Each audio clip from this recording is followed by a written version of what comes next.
Bueno, acá estamos. ¿Quién es Edmund Husserl? Nace en 1859, muere en 1938. Cursa estudios de ciencia, filosofía, matemática, donde fue discípulo de matemáticos diferentes y su tesis doctoral tuvo que ver con el tema de la geometría. Perdón. Mostró gran interés por la base psicológica de las matemáticas y escribe su primer libro, Filosofía de la Aritmética. Su obra enlaza de modo directo y explícito con la tradición racionalista. Podemos decir que de algún modo profundiza las filosofías de Descartes y de Kant, profundiza, ¿no?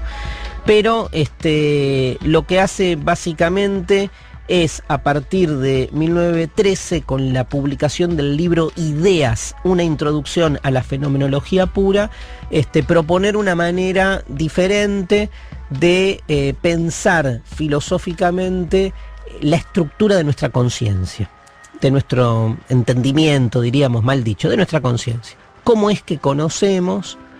Se mete en ese debate muy propio de la filosofía, muy propio de la necesidad de poder establecer estructuras básicas para entender las formas en que nos relacionamos con nuestras percepciones y cómo vamos construyendo, digamos, las formas de conocimiento en las que estamos de algún modo sumergidos. Diríamos que está entre Kant y Hegel y Heidegger. Husserl es la puerta que abre a la filosofía heideggeriana. Pero detrás de él, ¿sí?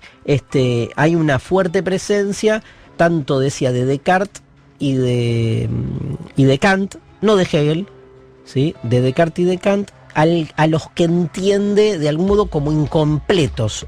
Entonces entra de fondo para profundizar una filosofía de la conciencia, donde todo lo que conocemos de algún modo, en algún sentido, deriva de las formas o estructuras previas de la conciencia que lo van conformando. Muy interesante Husserl, es para leer si uno tiene algo de filosofía previamente, pero después tiene un libro llamado Crisis, la crisis de las ciencias europeas o algo así, era el título, donde se mete más de lleno en una discusión, si quieren, más propia de la primera mitad del siglo XX para entender esa relación tan conflictiva entre la ciencia y de algún modo las formas de vida que van surgiendo de allí con la irrupción misma del totalitarismo. Es echado de su cátedra por el nazismo, muere en 1938, y bueno, tuvo una relación rara con Heidegger. Heidegger le dedica Ser y Tiempo, pero muchos acusan a Heidegger de haber sido un poco responsable de la salida de Husserl, al que echa el nazismo a Husserl por judío, obviamente. Y Horacio Banega, un amigo de la vieja época, no lo veo hace miles de años, pero hemos cursado materias, nos hemos peleado, hemos discutido, nos hemos emborrachado juntos, nos hemos abrazado y bueno, todo eso hace a que haya una complicidad. Nació en Santa Fe en 1964, es doctor en filosofía, su tesis doctoral la realizó sobre la ontología formal de Husserl, imagínense. También es actor, dramaturgo y director, egresado de la Escuela de Dramaturgia de la EAD de la Ciudad de Buenos Aires. Un académico de pura cepa, muy simpático, muy inteligente y muy erudito. Un placer. Horacio Banega, te preguntamos sobre Husserl. Primer pregunta, ¿qué texto recomendás para empezar a leer a Edmund Husserl? Las obras en español del filósofo Edmund Husserl, por las cuales se podría comenzar a leerlo, respecto de su periodo trascendental, es, por ejemplo, el artículo de la Enciclopedia Británica, un artículo que la Enciclopedia Británica le pidió con la entrada Fenomenología y que él trabajó junto con su colega y anterior discípulo Martin Heidegger. Si se quiere tener una visión conectada con su periodo dedicado a la lógica y a la matemática, se puede comenzar por Investigaciones Lógicas, que es su primera edición de 1900-1901, antes de que se lleve a cabo su giro trascendental, o por Lógica Formal y Lógica Trascendental, de 1929. Una buena introducción a su fenomenología trascendental conectada con el problema de la intersubjetividad es Meditaciones Cartesianas, que su primera edición fue en francés porque fueron unas lecciones que él dio justamente en Francia, cerca de la década del 30. Si se necesita introducirse con comentadores y estudiosos en español y de textos que están en español, la mejor recomendación es leer el libro del profesor Roberto Walton, que se puede conseguir en la página de la editorial Aula Humanidades de Bogotá, Colombia. Es Intencionalidad y Horizonte. Roberto Walton es el especialista más importante en Iberoamérica, si se me permite la expresión, de la filosofía de Husserl y de muchos otros filósofos.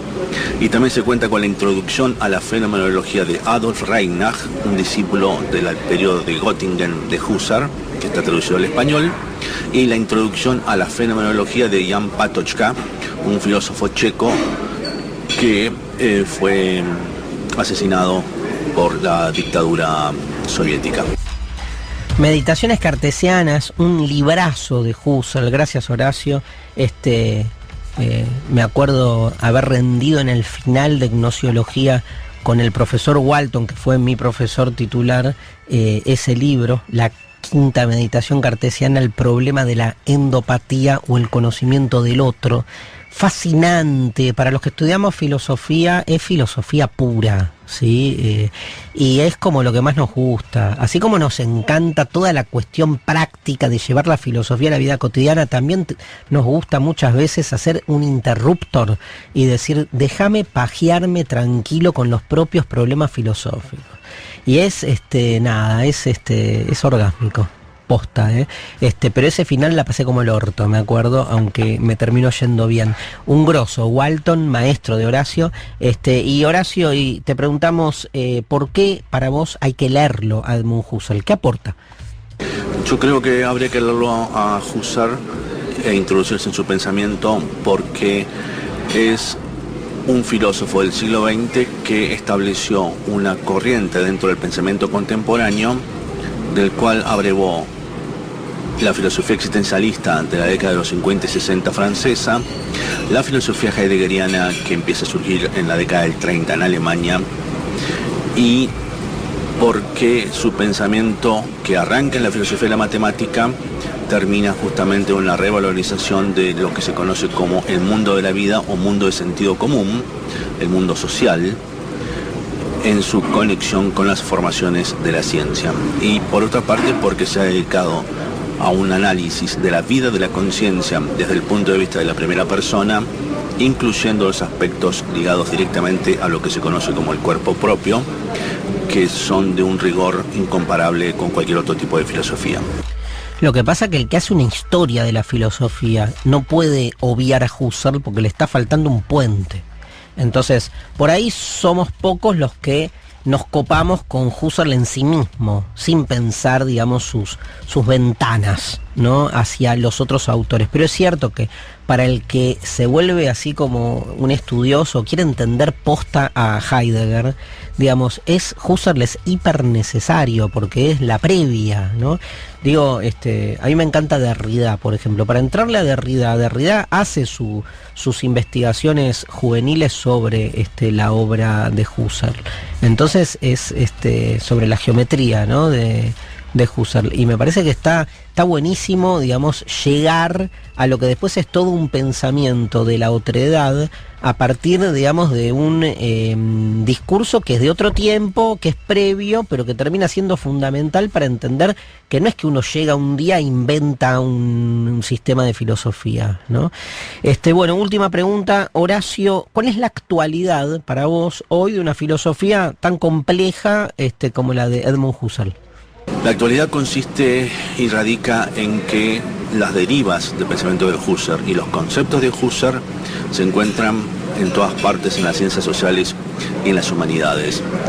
Uno de los discípulos de Husserl también fue Alfred Schutz, fundador de la sociofenomenología, que intentó aclarar oscuridades de la sociología comprensiva de Max Weber, y con ello dio origen justamente a una introducción dentro del campo de las ciencias sociales de las estructuras del sentido común o de lo que se conoce como mundo de la vida.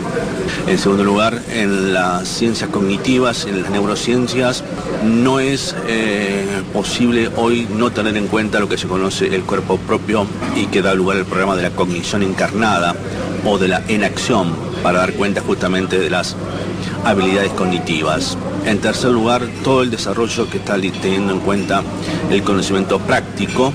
Hay que utilizar el concepto de cuerpo propio a intencionalidad sensorio-motora, que es de Merleau-Ponty, que es una derivación del concepto de intencionalidad del fenomenólogo Husserl.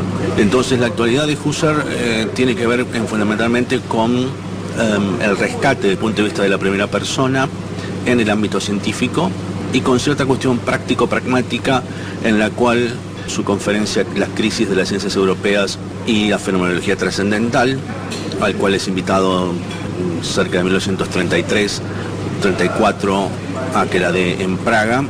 Husserl afirma justamente que el intelectual, y en particular el filósofo, tiene una responsabilidad intelectual que es como una especie de funcionario de la humanidad.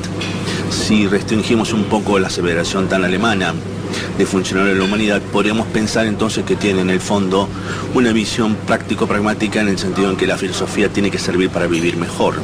Y en ese punto su filosofía, dedicada a analizar desde el punto de vista de la primera persona, la experiencia desde el punto de vista de la primera persona, parecería indispensable en los tiempos que corren en relación con la política, la ciencia, el arte y la vida afectiva, emotiva de las personas. Muchas gracias, Horacio, un placer escucharte y bueno, nada, los que les interese la filosofía de Edmund Husserl, un gran panorama simple, sintético, para entrarle a esta filosofía, la fenomenología del siglo XX.